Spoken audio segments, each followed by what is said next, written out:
yeah. This is country engineering right there. At its best, when you can take lawnmower and use the back wheels, the clutch, and the shifter. Now that's pretty good engineering right there. Hold on now. What the hell is that? It's gold there, boys. Is that gold? Oh, wow. Is that gold sitting in that rock? Holy cow, I've never seen a piece of gold like that before. Right on, man. That's my first Georgia gold. Gold is everywhere. Oh my God. There's an estimated $3 trillion still undiscovered in America. Woo. And I want to help you Choose your weapon. find it. California gold, baby! All you need is basic You equipment can get started with $15. and the skill to decode the land. That's a spot right there. I'm Dejv Turin. For the past 14 years, I've mined millions of dollars of gold. Oh, yeah! And now, I want to show you where and how I've seen it all now, vacuum cleaner. everyday people are catching it, That's insane. so that you can be the next one to hit it big, Boom, baby! right here in America's backyard.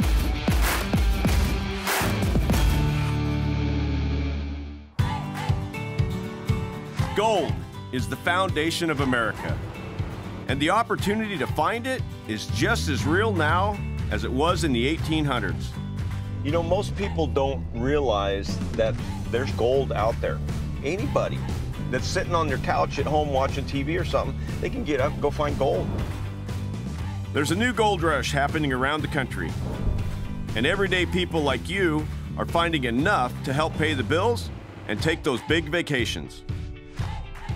I'm excited I can go out here and, you know, experience Gold Rush 2.0. Gold is yours for the taking. You just need to know where to look. And would you be shocked to know you can even find gold here in the deep South? Right now, I'm in Lumpkin County in the state of Georgia, right in the town of Dahlonega, and I've already found gold. Just 90 minutes north of Atlanta is the town of Dahlonega, home of America's forgotten gold rush. Between the rugged uplands of northeastern Alabama and the mountainous forests of northwest Georgia is an expansive 100-mile-long gold-rich area known as the Dahlonega Gold Belt. Since 1829, nearly $1 billion of gold has come out of this region that few outsiders know about. But don't worry, there's an estimated $2 billion worth yet to be found. Kind of excited. I'm in the mountains. I'm in a brand new area. Dahlonega was one of the first gold rushes in America. Starting in the north, the Chestati River flows for 32 miles right through the belt. And I've been told even the most greenhorn of miners are scoring here. And I want to show you where and how to get some southern gold of your own. These mountains are actually quite large for Georgia. I did not expect to have mountains like this in this rural, forested area. Hey guys, what's going on? Hey, what's going on, Dave? First up, I've got a tip on rookie miners Aaron and Jeff, who've secured access to a 100-foot stretch of this gold-rich river. You want to see some of the gold that I've got here in Georgia in the past? Let's see what we got. All right. The gold in Georgia is super tiny. I Okay. mean, there is a high concentration of very small gold. Yeah. And so the skills, practicing to pan that stuff out Yeah. is a challenge. But it's a challenge that seems to be paying off. Oh my goodness.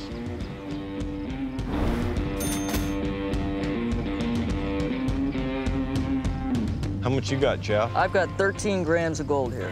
Oh my goodness, that is nice. That's some beautiful gold. At 23 carats, the gold here is some of the purest on the planet, which can mean up to $350 per ounce more than other regions. And mining in shallow, running sections of rivers like this one, it's one of the easiest ways for you to get it. This is actually my landlord spot. I live a couple of houses down the road. Some of the best gold is actually down here, but most of the Chestati River is considered private property. I mean, it's kind of good we're on private property because the rules are a lot more lax. Yeah. So here we can use a sluice box, but if you're on public land, none of that. Yeah, It's none just of that. pans and shovels only. You've got to check the laws and get permission to go into the river. The best way to do it, though, is if you find a landowner who doesn't mind you prospecting in his land, go for it. So tell me what's going on here, you guys. I see you got a bunch of rocks over here. Those are your tailings? Yes, Yeah, those are sir. our We've been washing some rocks today. You see how close the bedrock is? Heavy gold collects with gravels and sand on the impenetrable bedrock layer, making it a great place to hunt. You guys been digging right in here? We're digging right out here. We just looking for low spots. Yeah, we flipped them boulders, get down to that really good sticky clay. Have you gone, like, on the backside of this? I haven't tried that yet, no. I think it gets kind of deep. See the way this is all kind of rolling over? Oh, yeah. Like, if you get a lot of water, you know, some of it's going to go that way, but that gold's going to want to find a spot to fall out. Here, they call me Digger Dave. The way the textbook says, check on the backside of riffle, but, you know, from practical experience, I look on both sides of something like this. Dahlonega gold forms in quartz veins deep in hard rock. As the rock erodes, the gold is carried into rivers and streams. In the river current, rocks create a natural vortex, slowing the flow down and trapping heavy gold on the downstream side of the rock. But in my experience, the water also slows down on the upstream side, giving the gold another chance to fall. So, when you're mining rocky spots on the river, dig all around. The gold could be everywhere. Let's dig some rock. Let's do it. All right. Hopefully we dig up some nuggets. That's my hope. That would be nice. All right, let's see what this primo material Dave got us has got. Yeah, even down here it's doing well. You're retaining some of the heavies. Looking good. Aaron and Jeff are using a simple $300 river sluice. The gold, mixed with gravels and sand, is fed through the top of the sluice. Carried by the flow of the river water, the heavy gold naturally drops to the bottom, where it's caught with other heavy particles in the grooved mats. And the lighter, worthless material washes back into the river. This sluice method has barely changed in almost 200 years.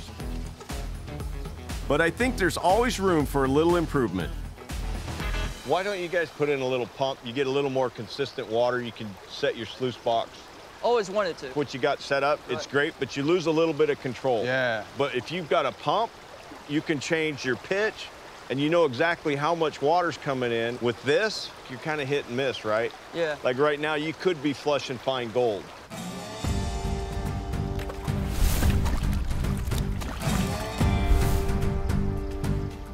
All right, here we go, boys. Hopefully there's some gold in here, huh? So would you find the purity of this gold here in So, the Dahlonega belt? I know for a fact I made a button and I took it to a gold shop that had a XRF gun, Yeah. an X-ray gun. Yep. And it came back at almost exactly 22 karat. So you've been out panning with some other teams. Hopefully we get more gold than them. You guys a little bit competitive or something? A little bit. You know, Alabama and Georgia have a pretty Little big rivalry. rivalry, so we All right. can show everybody that Georgia's better than Alabama. All right, I like it. There it is, Dave. What do you think? Nice. That's good-looking gold right there. Yes, sir. Yes, sir. Good job, guys. Thanks a lot. That's 30 bucks from just a couple buckets of dirt. Add a pump, and you could make enough to cover rent each month. Yes, It's been a sir. great day. Yes, sir. Appreciate you coming. Yeah. Thank you. I mean, he's a great teacher. One of the things that he really taught me was using the outside and inside of the natural riffles. I think it's really going to be good to be able to use that on a day-to-day basis. This is my gym. It's great exercise. The river's peaceful. I might only make $6 to $10 of gold each time, but that's cheaper than most people's gym membership. I actually earn money. I really enjoy seeing young people out here doing it because that's the next generation of miners. I believe they've got enough energy, enough knowledge, enough wisdom that they could take it to the next level if they want to. I think what they really ought to do is get a little pump, set it up so they can be more consistent. I think they'll find more gold. Well, they got themselves an amazing spot here because, you know, he knows the landowner. The landowner's like, yeah, come on down. So if you can find a piece of private land and the landowners say go, it's the best way to go here in Georgia.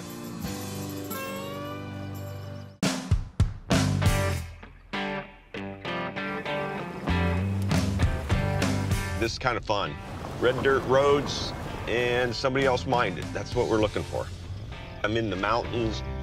There's 3 different mines that we're actively mining here. And we're going down into the creek right next to it. So that's a great sign. I'm in the Dahlonega Gold Belt, showing you some of the many places in the South you can find your own pot of gold. And the signs are everywhere, so pay attention. I'm seeing a lot of red dirt, which is mineralization. And there's white quartz sticking out right there. I'm seeing everything you want to see.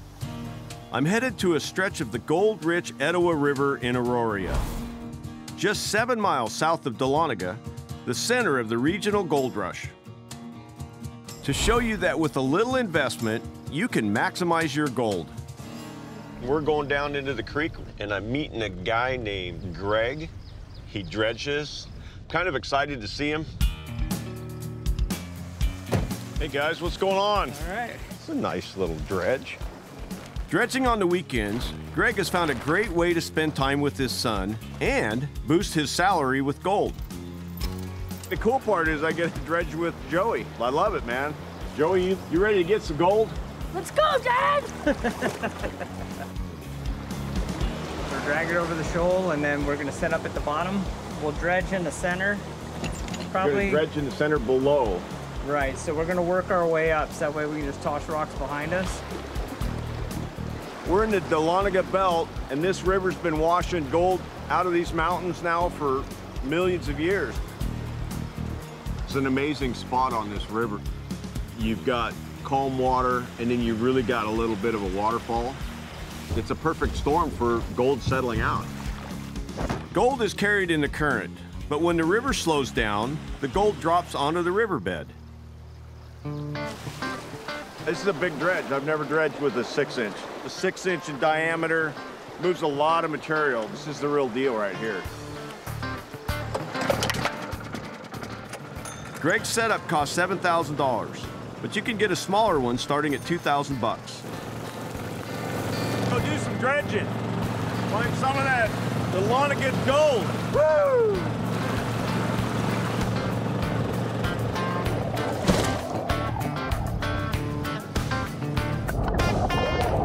We're going to be moving a lot of rocks, sucking everything up, and the gold's going to be down deep. And the more we pull the rocks out, the deeper we're going.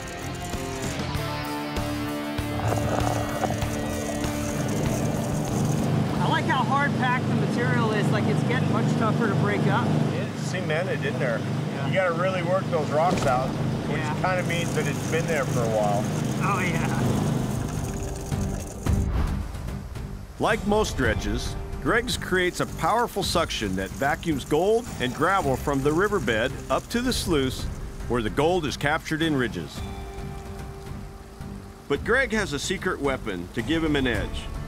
With a customized high-pressure hose, Greg can loosen ancient gold-rich dirt that is wedged into cracks and crevices right into the suction hose.